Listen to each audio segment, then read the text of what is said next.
Good morning and welcome to Daily Red Devil for all of your latest Manchester United transfer news and talk. I hope everyone is doing well on this Thursday morning. I hope everyone is still feeling really positive after last night's 2-1 victory over Chelsea.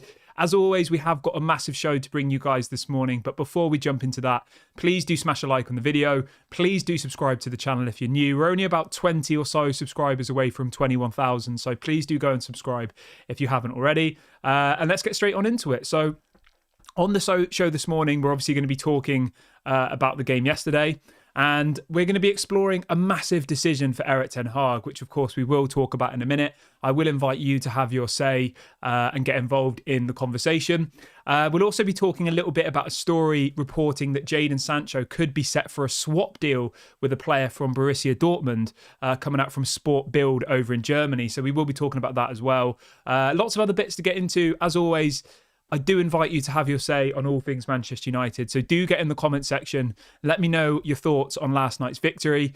Do you think this is Erik ten Hag turning over a new leaf? And do you think this is, are you feeling positive about the future now? Let me know what your thoughts are in the comment section below. I guess let's start off with last night's game, shall we? Because I think obviously that's the big talking point of the last 24 hours. And I just want to say, after sleeping on it, that was one of the best performances from Manchester United I've seen this season. I think the first half, we were unbelievable. We should have been, I would say, 3 or 4-0 up in that first half. Obviously, Bruno Fernandes missed a penalty. Scott McTominay missed a header when he should have scored. There was probably 1 or 2 other opportunities in that first half as well. I was looking at the stats again this morning, and our XG for that game was 4.5. So the computer ultimately has said that we should have scored 4.5 goals that game. Now, interestingly, I know at the end of the day, it's the goals that matter. XG, all of this stuff, some people don't care about it. But when we lost 7-0 to Liverpool last season, I think their XG was only about 2, because a lot of their goals were, they weren't dodgy, but they were like, you might get 1 goal like that every 10 games. They scored like 7 goals that would never usually go in the space of 1 game. Now, I'm not saying we weren't poor in that game. I'm just saying in comparison, we had so many opportunities to kill the game yesterday. Now, does that mean we need to strengthen our attacking line? I don't think so. I just think it means that, we need to use that same front 3, and that will be the conversation we have in a minute. And that will be what this big decision for Erik ten Hag is focused around, is how does Erik ten Hag move forward? Because for me, Antony, Garnacho and Højlund have to start every game now. They have to be the front 3. Marcus Rashford doesn't, I don't want to say, I'll say it. He doesn't deserve to play on the wing, because we know that Erik ten Hag expects his wingers to ultimately defend just as much as they attack. They have to run and track back every single ball. The reason we got completely overrun against Newcastle was because Marcus Rashford couldn't be bothered to defend, and Livramento was just going past him, and Rashford would just stand there and let him run past, which ultimately then meant that I think it was Wan-Bissaka had 2 players that he had to defend at the same time, which is obviously impossible. So for me, I came to a bit of an ultimatum last night where I said, what is Erik ten Hag going to do going forward? Because you can clearly see that without Marcus Rashford in that side, we are miles better. And let's be honest, okay? Chelsea are not a bad team. They just went and beat Brighton. I know people say, they're 10th. They've got some good players. They've got a good manager.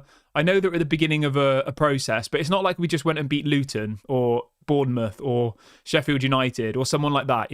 They do have a good set of players. When you look through the spine of their team, like Levi Colwill, Disasi, Cucurella, Caicedo, Fernandes, Sterling, Mudryk, Jackson, Palmer, like they have got some good players. Now, I'm not saying they're prime Barcelona or they're prime Real Madrid, but I think we did completely dominate them for probably 80% of that match. And I think that the only place where I can see Marcus Rashford fitting into this side going forward is as a striker. I think you put him up front instead of Rasmus Højlund. I think that's literally the only place I would put him on the pitch now, genuinely. And you know what? I actually quite like that, because we don't have any other strikers. Obviously, we've got Anthony Martial, but he's as good as gone. His contract obviously expires in June. So Anthony Martial will leave Manchester United in 6 months as a free agent. That's the end of it, okay? So do Manchester United try and push him out of the door in January? Maybe they try and get a little bit of money for him.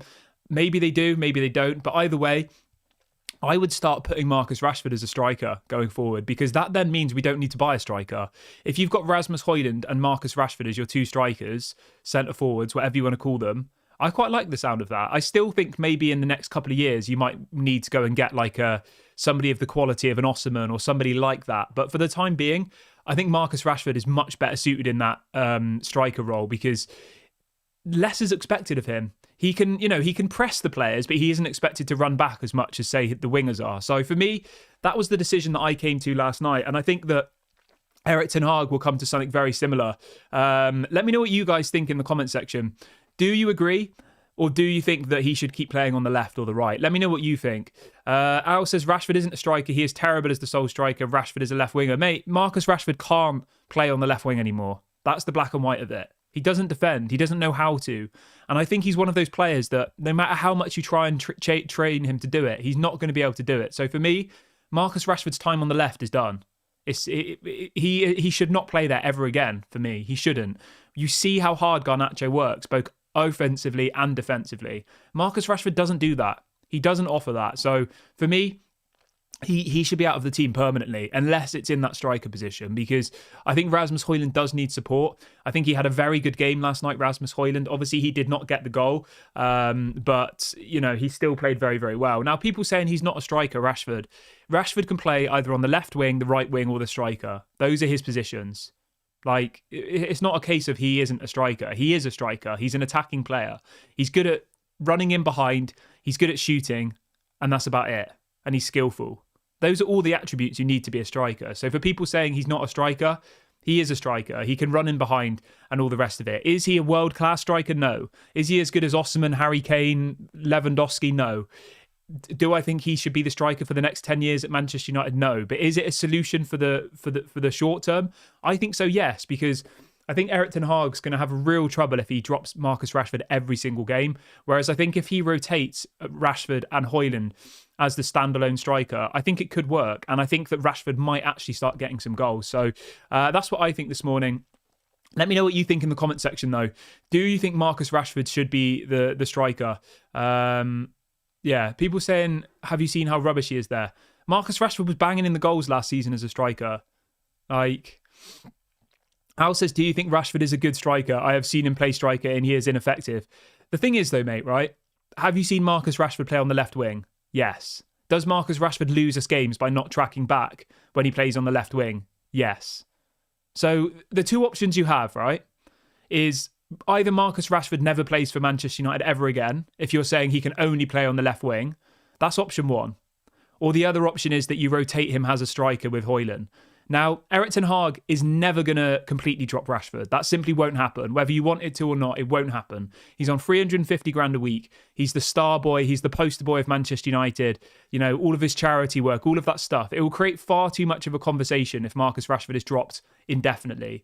So the only way that I see him fitting into that team is if he's put as a striker. That was what Erik ten Hag did yesterday for the last 10 or 15 minutes of the game. He brought Rashford on, and I was literally sat there thinking, please don't bring off Garnacho. Please don't bring off Garnacho. And he didn't. He kept Garnacho on the pitch. He brought off Højlund, and he put Rashford up front as a striker. So, people saying he's not a striker, well, Erik ten Hag seems to think that he is a striker because he did it yesterday.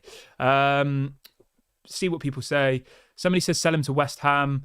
Paul says Rashford will need a move in the summer. PSG like him. Yeah, I mean, that is an option, isn't it? And at this point, if we could get anywhere between 60 and 100 million for Rashford, I would take it in a heartbeat at this point. I just don't think he suits what Erik ten Hag's trying to do. Richie says, I don't agree. Rashford is not a striker. Sell Rashford. Even when he came on last night, he was ambling around. The thing is, right, guys, I'm not sat here saying that Rashford is my dream striker. He isn't. I'm not sat here saying that I want Højlund benched and Rashford to start. I'm just saying that Erik ten Hag has got a massive decision, as it says in the video title. Is he going to drop the player and cause all of this media outstir, which it will? People saying, oh, Rashford this, Rashford that, he should start. He got 30 goals last year. Why is Erik ten Hag not getting anything out of him this year? You could already see those headlines being written. What's going to happen with Rashford? Rashford leaving. Like, all of these headlines will be being written as we speak right now, okay? Erik ten Hag will have to make Marcus Rashford work at Manchester United, at least in the short term. I'm not saying that he's going to be the striker for the next 10 years. I'm just saying in the short term, he has to make Marcus Rashford work. I don't want that to happen, but he will. There'll be pressures from up above, from the Glazers, from the the people above him, saying that Marcus Rashford, he's on 350 grand a week. He's the highest earning player. He's the star boy. He's probably the most marketable player out of all of our players. Lumen says, Kieran, I'm completely fine with the booing Rashford got. Are you as well? If not, then give me a convincing reason. Mate, I would never boo a player. I just don't think that's the right thing to do, to be honest. Like, unless somebody's done something absolutely terrible, I don't know, like they've spat on the badge or you know what I mean? Something like awful. I guess you could argue him not tracking back, him not defending is kind of like spitting on the badge, isn't it? So I get it. But from what I'm hearing from people who were at the game yesterday, it was a very, very small amount of people who were booing Marcus Rashford yesterday. Now, I understand booing him. I get it completely. You know, if you feel that hard done by a player that he's let you down, then of course, I get it. Let's see what else people are saying. Sim says when he played as a striker, he scored 4 league goals. Okay. Paul says Rashford just needs to refocus. The thing is, right, Garnacho should not be dropped now. Garnacho got the assist yesterday. Obviously, he scored against Everton. He works so hard, Garnacho. He does. And I just don't see that from Rashford anymore. I think Rashford thinks he's better than he is. I think, Rashford isn't young anymore. He's 26.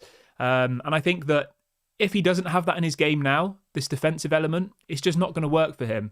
Before, it used to work okay because we just used to be a counter-attacking team. We'd park the bus. Marcus would probably just walk around doing nothing for 90% of the game.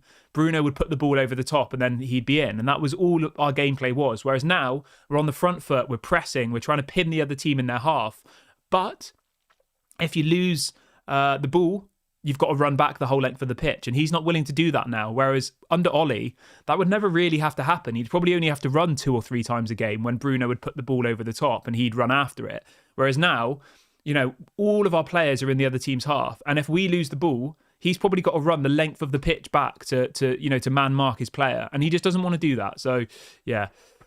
Somebody says, what do you think about Reguilon last night? I think Reguilon was good. I think Amrabat was good. I think everyone was good, to be honest with you. I think Maguire had an amazing game. Onana, obviously the goal was a bit dodgy, I think, from Onana, but he did make some other good saves as well. Lindelof, I thought, was a bit shaky, and I think that was the right decision to bring him off at half-time and bring Luke Shaw as the left-sided centre-back. So that was very good in-game management from Erik ten Hag there. He gets criticised by that sometimes, so really, really happy about that. Scott McTominay, obviously, I thought was great. He got his 2 goals. Yeah. But yeah, I thought Maguire was very, very good last night. So big ups to Maguire. And anybody sat there saying, why is Varane being dropped? Why is this happening? Mate, you can see why Varane is being dropped because Maguire is putting in my opinion, 7 or 8 out of 10 performances every single game for the last 10 games. I don't remember the last time he made a bad mistake. I don't remember the last time I was sat there thinking, for God's sake, what is Maguire doing? So fair play to Maguire. He's proven that if you work hard, if you don't slag off the manager on Twitter like some players, you will get back into the team. You will get your chance. And Erik ten Hag, in my opinion, is a fair manager, okay? Maguire did not play at all last season, right? And that was the correct decision. He was off the pace. When he came in, he looked completely out of touch. And that was the right decision.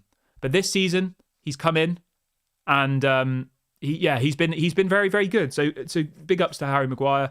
Do I want him to stay in the summer? Probably not, to be honest with you. Do I think we should sell him and get a younger, more athletic, faster centre-back in? Yes, 100%. But for this moment in time, I couldn't be happy with Harry Maguire. And obviously that means he's going to now move into the the squad for the Euros. So I think that's good for everybody. Let's move on to this story about Jadon Sancho, though. Now, I know we've spoken about Sancho so many times on this channel, and I just really want to fast forward to a month so Sancho's gone, because I genuinely don't want to speak about him ever again.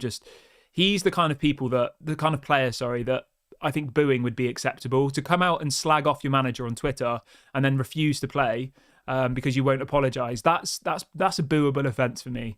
And I think it's an absolute disgrace, as I've said many, many times before. But yeah, let's bring you the story about Jadon Sancho. This is coming out from Sport Bild, which is obviously a very reputable German outlet. So let me just get the story up quickly. Obviously, we know that Jadon Sancho to Dortmund is hotting up. So Sport Bild They've got over 2 million followers on Twitter. Very, very reliable German newspaper, I believe it is. And they are reporting this morning that Dortmund are planning a swap deal to bring Jadon Sancho back to Borussia Dortmund. It says Manchester United have expressed interest in Donyell Malen, who could leave the club for around £26 million. So it looks like, from what we're hearing this morning, Dortmund would take Jadon Sancho. Whether that might be a loan with an option to buy or an obligation to buy, we're not sure on the exact breakdown of the deal. I imagine if it's a swap deal, it would be, as it says, a swap deal. And the player that we'd be getting in return is Donyell Malen. He is a Dutch international, 24 years of age, plays on the right wing. Very, very good player. I wouldn't say he's world class personally. He started his career at Ajax, believe it or not. Again, another Erik ten Hag link. Then went to Arsenal under 23s, which is interesting. Then played for PSV, and Borussia Dortmund bought him 2 seasons ago for around 30 million. He's in the Dutch national team. He's played 28 times for them. He can play right wing, left wing, and he can play as a centre forward, which I think is very, very interesting. Gives us lots and lots of options there. I would be happy with this, I think. I would. I think he's a good player. As I said, I don't think he's world class. I probably would prefer someone like Chiesa from Juventus, but as a swap deal, I think it's a good bit of business to do. Now, I'll be honest with you, I don't watch Borussia Dortmund every single week, but from what I have seen of this Malen guy, he looks decent. He does. But let me know in the comment section, guys. Would you do a swap deal? Malen from Borussia Dortmund in exchange for Jadon Sancho. Let me know what your thoughts are in the comment section. If there's anybody who watches the Bundesliga, regularly, let me know. I'll give you a bit of an overview of what the player's like. He's quite skillful. He's good with his weak foot as well. He's what do you call it? He's both footed. Is that the word? Anyway, he's good with his weak foot. He's fast. He's strong, and he's also got quite a lot of tricks to his game. I like the guy. I think he would get people off his seat. Obviously, people are going to say, oh, another Dutch player, another Eredivisie player. But in some ways, I don't mind that too much. I don't.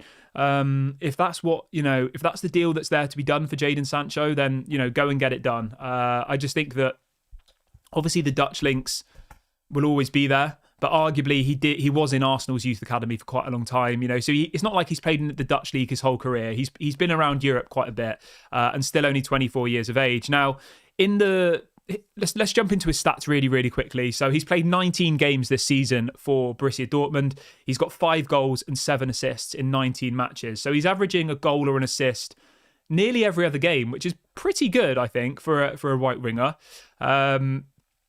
I think his game time has been a little bit limited, though. He's only played 12 times in the Bundesliga. So I think this is why this story is coming out about him potentially leaving. Last season, he got 10 goals, 8 assists in 35 matches. So again, he averaged a goal or an assist every other game. I'm really happy with that. I mean, when you compare that to Jadon Sancho's stats at Manchester United, that's levels above Manchester United. If I told you now, right, we could add a player who could, in theory, add a goal or an assist every other game, you would take that in a heartbeat. That, we're scoring such few goals at the moment. I think we've only scored about 13 goals in the Premier League.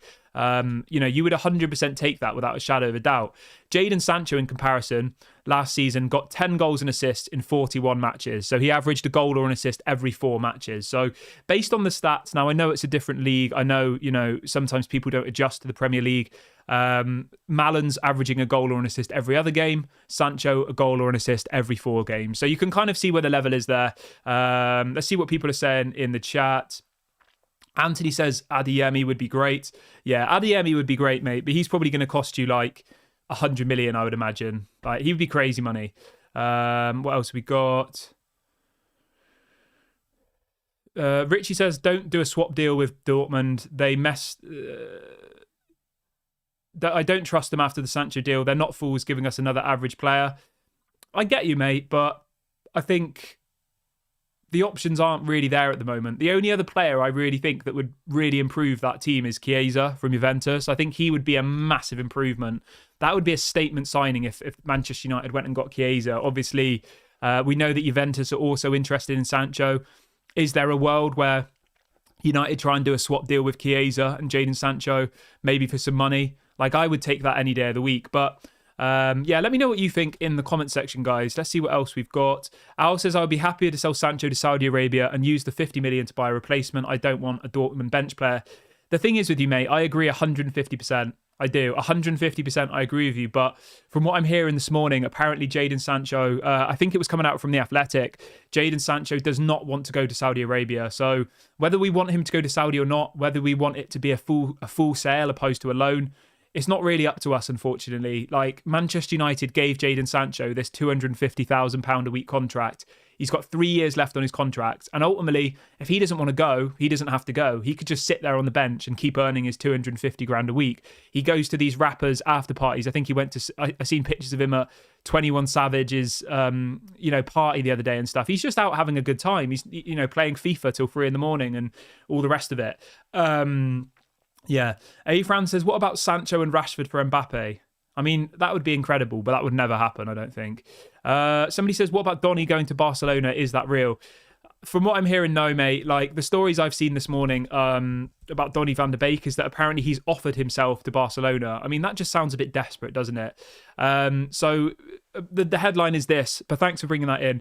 Donny van de Beek wants to leave Manchester United and has apparently offered himself to Barcelona as a replacement for Xavi. Obviously, Xavi as injured, I think he did his ACL, didn't he? So, I mean, to be honest, I could see Donny van de Beek working at Barcelona. It's a much slower league. I think he'd probably do quite well there. I'll tell you this, though. I wouldn't loan Donny van de Beek to Barca. I would expect them to give us some money. So, maybe that will come of it. I think Donny van de Beek will end up in like Turkey or something, personally. I don't think he'll get a move to Barca, but I could be wrong. We know that Barcelona, Ajax, they like similar types of players. And we know that Donny van de Beek was a good player at Ajax. It's not like he's a rubbish player. He was good once upon a time. It's just not worked at Manchester United. So yeah, I'll keep you updated on that one. But if you wanted my honest opinion, I would probably say Donny won't go to Barcelona. I just can't see it happening. The fact that he's offering himself to Barcelona, getting his agent to ring around saying, we know that you've got injuries. Would you like to sign Donny van de Beek? Like, that just screams desperateness, doesn't it? Lumen says, Kieran, how much has the Chelsea win given Erik ten Hag a breathing time, according to you? I think it's a massive, massive win for Manchester United. I really, really do. I was quite nervous going into the game. I thought a draw was probably the most likely outcome, so I was very happy with the win. I think we'll beat Bournemouth on Saturday. I think we might even beat Bayern Munich, but I still think that there'll be a twist in that tale. I think maybe Galatasaray or Copenhagen will win against each other. We could beat Bayern Munich and we'll still go out. Liverpool, I imagine, will lose to. West Ham away, I think that'll be a difficult match. I'd probably say a draw. Aston Villa at home, if we were away, I would say 100% lose to Aston Villa, but I think we might beat Aston Villa at home on Boxing Day. I have a feeling. So I'll tell you this now, right? I spoke to you a couple of days ago and I said that I wouldn't be surprised if Erik ten Hag is sacked by January. I think these next two games now are very, very important. If we were to beat Bournemouth and then some miraculous miracle happens and we, don't get knocked out of the Champions League next week, I think he'll be safe, to be honest. I would be very surprised if they get rid of him. I think the Chelsea game was the big one. We hadn't lost to Chelsea at home for 10 years in the Premier League. Let that sink in. 10 years was the last time we lost to Chelsea at Old Trafford. And I think that if we'd have lost to Chelsea yesterday, when they're sat down in 10th, 11th, it's not the Chelsea of old. If we'd have lost to them and then maybe drawn against Bournemouth and then got knocked out of the Champions League, I think he would have been in big trouble. Then knowing that he had Liverpool away next and then West Ham. But I think, obviously we won yesterday. We'll beat Bournemouth on Saturday, I imagine. And then I think that will give him a bit of security. Now, the one thing I want you guys to just all remember, all of these people sat there screaming Erik ten Hag out, right? We are 3 points off the greatest team in the world, Manchester City. We're 3 points off them. Let that sink in. The treble winners of last year, the team hailed as the best team in history by some people, 3 points behind them. And we're apparently in a crisis. We've had our worst start to a season, I think, since 1930 or something. And we're 3 points behind this incredible Man City side. Just let that sink in for a minute. And I think we do need to give Erik ten Hag a bit of respect because the amount of injuries, the amount of problems he's had to go through this season, the takeover, the Sanchos, the Rashfords, the 10 plus injuries at one time. And for us to be 3 points behind what is being described as the best team in history by some pundits, That says a lot for me. So I respect Erik ten Hag a lot. But I'm going to wrap the video up here, guys. I will, of course, be back about 6:30 p.m. UK time. Please do make sure to smash a like on the video before you leave on your way out. And please do subscribe to the channel if you are new. We're only about 20 away from 21,000 subscribers. So please do go and subscribe if you haven't already. Have a lovely day, everybody, and I'll speak to you all a bit later.